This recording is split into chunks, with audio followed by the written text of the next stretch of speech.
একটা সুন্দর প্রবন্ধ উপস্থাপন হয়েছে। আমার প্রাণপ্রিয় তাজুল ভাই বলেছেন, আপনারা সকলেই শুনেছেন। এইটার পরে আসলে বক্তব্য দেওয়ার কোনো কিছু নাই, ওখানেই সবকিছু তুলে ধরা হয়েছে। এরপর যে আলোচনাগুলো হচ্ছে জ্ঞানগর্ভ আলোচনা।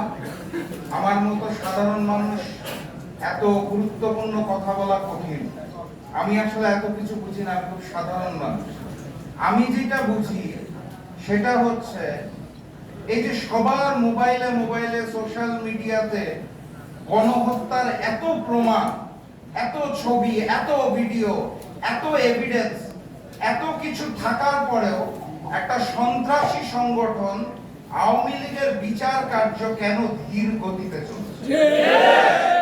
আমি এই জিনিসটা বুঝি যে গণহত্যাকারী ফ্যাসিস্ট শেখ হাসিনা এবং তার দোসরদের বিচার প্রক্রিয়াটাকে কচ্ছপের মতো গতিতে নিয়ে আসা হয়েছে।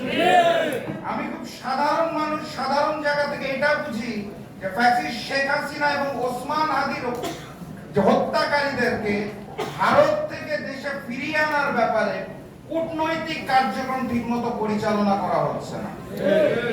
আমি আমার জায়গা থেকে অত্যন্ত হতাশার সাথে দেখি কোনো আইনের দরকার নাই, সংবিধানের দরকার নাই, বিচারের দরকার নাই, রেডি একটা সেটআপ, সেটা হচ্ছে জুলাই জাদুঘর, সেটা শুরু করতেও গড়িমসি করা হচ্ছে।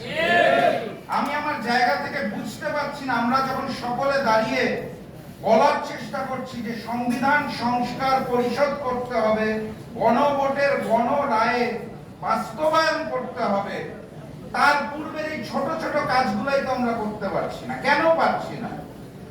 আমরা আমাদের জায়গা থেকে যেটা দেখতে পাচ্ছি সেটা হচ্ছে জুলাই গণ অভ্যুত্থানে অগাস্টের 5 তারিখে ফ্যাসিস্ট শেখ হাসিনা এবং আওয়ামী লীগের যে পতন হয়েছিল, সেটার সাথে সাথে ওই পার্শ্ববর্তী রাষ্ট্র ভারতের আধিপত্যবাদেরও পতন হয়েছে।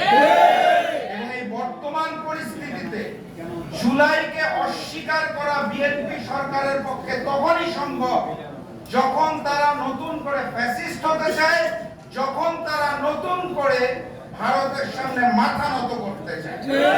এই ব্যতীত জুলাইকে অস্বীকার করার, অগ্রহণ করার আর কোনো লজিক আমার মতো সাধারণ মানুষের বোধগম্য হয় না। সম্মানিত সাথী এবং বন্ধুগণ, বক্তব্য দিব না, অনেক সিনিয়র নেতৃবৃন্দ আছে। আমি শুধু বলতে চাই, ওই যে ছোটবেলায় দেখতাম হচ্ছে যে শুনতাম, পড়তাম যে মুখে মধু অন্তরে বিষ। এখন এই বর্তমান অবস্থায় এসে দেখতে পাচ্ছি ওই হিন্দুস্তান আওয়ামী লীগ আর বিএনপি মিলেমিশে একাকার হয়ে গেছে। বিএনপি নেতাদের কথা শুনলে এখন মনে হয় যে মুখে জুলাই, অন্তরে নৌকার শীষ। মিলে যে নৌকার শীষ হয়ে গেছে, তার বিরুদ্ধে বিপ্লব অনিবার্য। শুধু এই আহ্বান জানাই, দেখা হবে বিপ্লবে, দেখা হবে বিজয়ে, বিজয়ের পথে যাত্রা শুরু জীবন অথবা মৃত্যু। আসসালামু আলাইকুম।